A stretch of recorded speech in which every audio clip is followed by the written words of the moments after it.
Good morning. This is the third lecture, and we are covering the chapter number 4 from insurance topic only. Okay, before that, already we have completed in live class.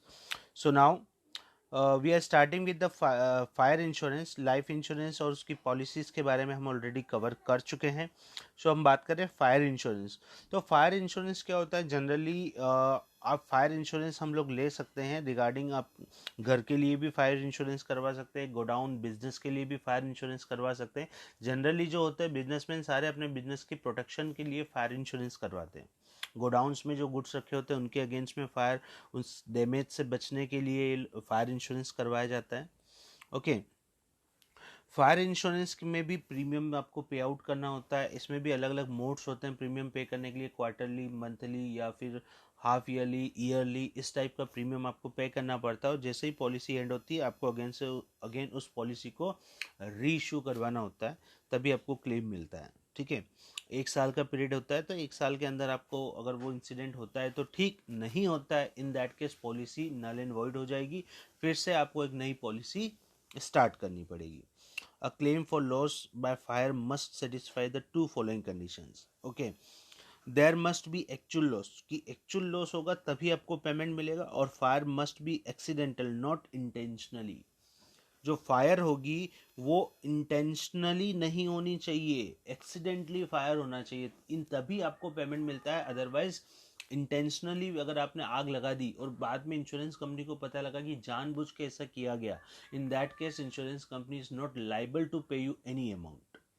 तो they will investigate. ऐसा नहीं कि आप लगा देंगे तो पता नहीं चलेगा. There is a they have a team, they will identify, they will see each and everything कि कैसे आग लगी, what are the reasons behind it. तो ये सारी चीज़ें वो लोग चेक करेंगे, उसके बाद ही आपको आपका पेमेंट मिलता है इंश्योरेंस में. फायर इंश्योरेंस के अंदर होता क्या है, फायर इंश्योरेंस के अंदर भी बहुत सारी चीज़ें हैं. जैसे प्रिंसिपल्स की अगर हम लोग बात करें तो फायर इंश्योरेंस में भी अटमोस्ट गुड फेथ का एक प्रिंसिपल होता है. तो अटमोस्ट गुड फेथ का भी सेम प्रिंसिपल है कि आपको सारी रिलेटेड इन्फॉर्मेशंस इसके अंदर आपको पर्टिकुलर इंश्योरेंस कंपनी को बतानी होती है. वही सारे प्रिंसिपल इसमें भी लगेंगे. उबेरे में फिदी जिसको हम बोलते हैं principle of utmost good faith, ये भी इसमें एप्लीकेबल होता है. प्रॉक्सिमेट कोज भी एप्लीकेबल होता है. इंश्योरेबल इंटरेस्ट भी होता है क्योंकि आप उसी पर्सन का, ये देखो यहाँ पे इंश्योरेबल इंटरेस्ट है फर्स्ट वाला. तो फर्स्ट वाला प्रिंसिपल जो इंश्योरेबल इंटरेस्ट, इसका सिंपल सा मतलब ये होता है कि आप किसी और के गोडाउन का इंश्योरेंस नहीं करवा सकते, किसी और के घर का फायर इंश्योरेंस नहीं करवा सकते. आपको आपका खुद का या आपसे रिलेटेड अगर कोई घर है, गोडाउन है, तो उसी का ही इंश्योरेंस करवा सकते हैं, बाकी नहीं करवा सकते. सिमिलरली लाइफ इंश्योरेंस में जैसे उबेरे में फिदी प्रिंसिपल होता है अटमोस्ट गुड फेथ, वैसा ही इसमें भी होता है. इसमें भी आपको सारी इन्फॉर्मेशन उनको बतानी होती है जो इंश्योरेंस कंपनी आपका इंश्योरेंस करने आ रही है. ठीक है.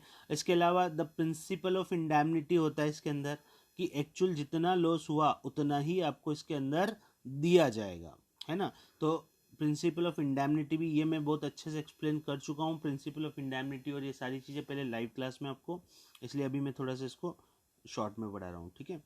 तो the insurance is liable to compensate only when fire is a proximate cause और डैमेज हो. और प्रॉक्सिमेट कोज भी मैंने आपको पढ़ाया कि जो पॉलिसी के अंदर रीजन लिखा हुआ उसके नियरेस्ट रीजन की वजह से अगर आग लगती है तो ही आपको वो इंश्योरेंस का अमाउंट मिलेगा, अदरवाइज आपको अमाउंट नहीं मिलेगा. तो प्रॉक्सिमेट कोज होना भी बहुत जरूरी, यानी कि नियरेस्ट कोज होना भी बहुत ज़्यादा जरूरी है. ठीक है. इसके अलावा मैरीन इंश्योरेंस होता है. अच्छा, मैरीन इंश्योरेंस में क्या होता है कि जो सी पैरिल्स होते हैं, सी पैरिल्स का मतलब होता है कि जब कोई भी गुड्स जहाज के थ्रू है ना, वाटर रूट से जाते हैं, है ना, तो इन दैट केस जो भी पैरिल्स, खतरे होते हैं, जो भी डेंजर्स होते हैं, उन डेंजर्स की प्रोटेक्शन के अगेंस्ट में आपको मैरीन इंश्योरेंस करवाना होता है. और मैरीन इंश्योरेंस में होता क्या है, जैसे कोई गुड्स पर्टिकुलर अगर हम बात करें, कोई गुड्स यहाँ से बाहर जा रहे हैं, फॉर एग्जांपल हम बात करें मैरीन इंश्योरेंस के थ्रू गुड्स यहाँ से बाहर जा रहे हैं सी के थ्रू, तो जो भी मान लो गुड्स अगर आपके इन बिटवीन लॉस्ट हो जाते हैं, जहाज डूब जाता है, उस केस में आपको मैरीन इंश्योरेंस के थ्रू उसका कवर मिलता है. तो इसमें बहुत सारे डिफरेंट इंश्योरेंस होते हैं. जैसे हम बात करते हैं सी शिप और हुल इंश्योरेंस. अच्छा, शिप और हुल इंश्योरेंस क्या होता है कि जिसमें पूरे शिप का इंश्योरेंस होता है। अगर शिप किसी कारण से पानी में डूब जाता है, इन दैट केस आपको उसका अमाउंट मिलता है। कार्गो इंश्योरेंस भी होता है। बड़े बड़े शिप्स पे क्या होता है, कंटेनर रखे जाते हैं, कार्गो, जिनको हम कंटेनर्स बोलते हैं। ये कंटेनर्स अगर कहीं घूम जाते हैं, चोरी हो जाते हैं, डूब जाते हैं, उन कार्गोस के लिए भी आपको इंश्योरेंस कवर मिलता है। नेक्स्ट है हमारा फ्लाइट इंश्योरेंस। भाड़े का भी इंश्योरेंस होता है। बहुत सी बार क्या होता है कि गुड्स अगर इन बिटवीन ट्रांजिस्ट के बीच में अगर मान लो जो वोयाज है, उस वोयाज के बीच में अगर मान लो पर्टिकुलर कोई गुड्स डैमेज हो जाते हैं, ख़राब हो जाते हैं, और अगर इंश्योरेंस अगर उस जहाज़ को भाड़ा नहीं देती है सामने वाली पार्टी, इन दैट केस उसका भी इंश्योरेंस किया जाता है। ठीक है। उसी तरीके से जिसमें जैसे लाइफ इंश्योरेंस में बहुत सारे प्रिंसिपल थे, इसमें भी वैसे ही प्रिंसिपल्स हैं। मैरिन इंश्योरेंस के अंदर भी, इसमें भी अटमोस्ट गुड फेथ का प्रिंसिपल होगा। इसके अलावा भी इसमें वो सारे प्रिंसिपल्स एप्लीकेबल हैं जो हमने पहले एक प्रिंसिपल लाइफ इंश्योरेंस में पढ़े हैं। ठीक है। ओके, इसमें इंडेमनिटी का प्रिंसिपल होगा, जितना लॉस होगा उतना ही मिलेगा। लाइफ इंश्योरेंस में इंडेमनिटी नहीं चलता है, बट बाकी सभी इंश्योरेंस में सभी इंश्योरेंस में प्रिंसिपल ऑफ इंडेमनिटी चलता है। इस बात को ध्यान रखें। और क्वेश्चन भी आता है कभी कभी कि why does the principle of indemnity does not apply to the life insurance. Life insurance पे अप्लाई नहीं होता, बाकी सारे इंश्योरेंस पे इंडेमनिटी प्रिंसिपल अप्लाई होता है। ठीक है। यस, ये तीनों का बेसिकली डिफरेंस दे रखा है विद द प्रिंसिपल्स, तो आप इसमें देख सकते हैं कि इस पे कौन कौन सी चीज़ एप्लीकेबल है। ठीक है, यहाँ तक आपका टॉपिक कवर अप हो गया ये। अब अगर हम बात करें तो यहाँ से कम्युनिकेशन सर्विसेज जो है ये आपके कोर्स से हट चुका है। इस साल जो 30% का रिडक्शन हुआ है, जो 30% का रिडक्शन हुआ है उसके अंदर कम्युनिकेशन सर्विस को हटा दिया गया है। इसके अलावा पोस्टल सर्विसेज हैं उसको भी हटा दिया गया है। जो 30% रिडक्शन है, telecom services and all this, ये सारे आपके कोर्स से हट गए हैं इस साल। यहाँ भी DTH and all this. Transportation is also reduce, 30% के पार्ट में ट्रांसपोर्टेशन भी है। बिजनेस सर्विसेज, बिजनेस बुक के अंदर जो 30% रिडक्शन हुआ उनमें ये सारी चीज़ें हटा दी गई है। एक टॉपिक और थोड़ा सा आप ये ध्यान रखें, डिफरेंट टाइप्स ऑफ इंश्योरेंस के अंदर हेल्थ इंश्योरेंस भी आजकल मार्केट में मिलता है। मोटर व्हीकल इंश्योरेंस, ब्लगरी यानी कि चोरी का इंश्योरेंस भी होता है। ठीक है।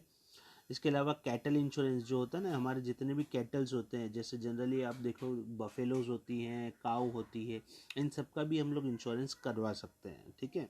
और उनकी डेथ पे आपको नॉमिनी को, या मतलब जिसको हम बोलते हैं कि ओनर को पैसा मिल जाता है।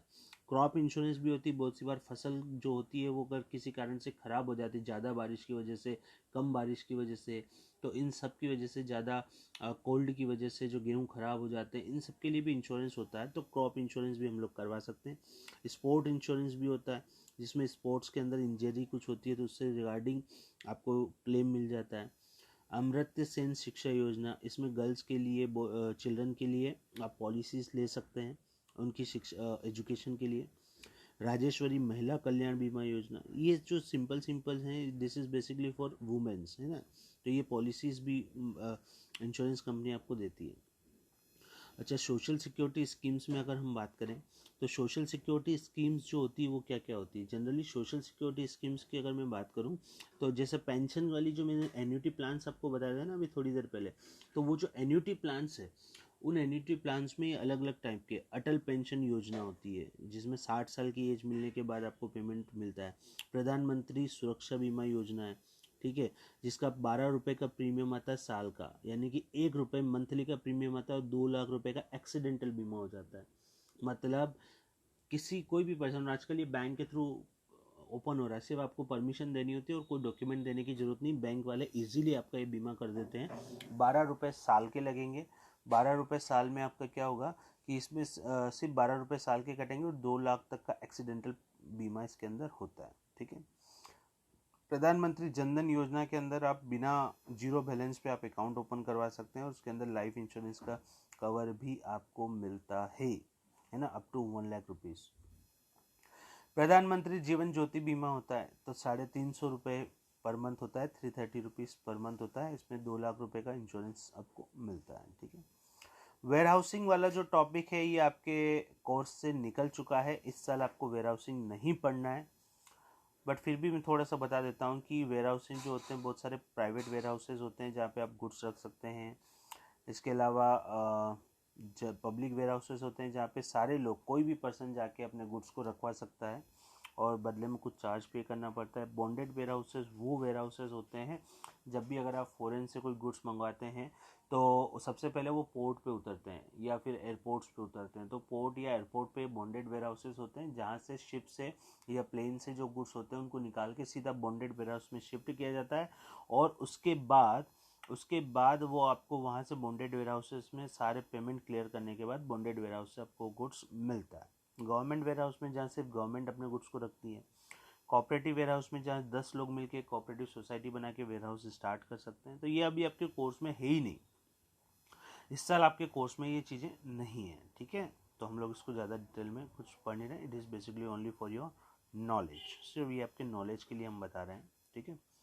सो दिस इज़ बेसिकली आपका चैप्टर नंबर 4 कंप्लीट हो चुका है अभी। और अब हम लोग इसके क्वेश्चन आंसर्स को थोड़ा सा डिस्कस कर लेंगे और फिर आपको ये सारे क्वेश्चन आंसर्स होमवर्क में करके भेजने हैं, ठीक है। So this chapter is and, okay, thank you, have a nice day.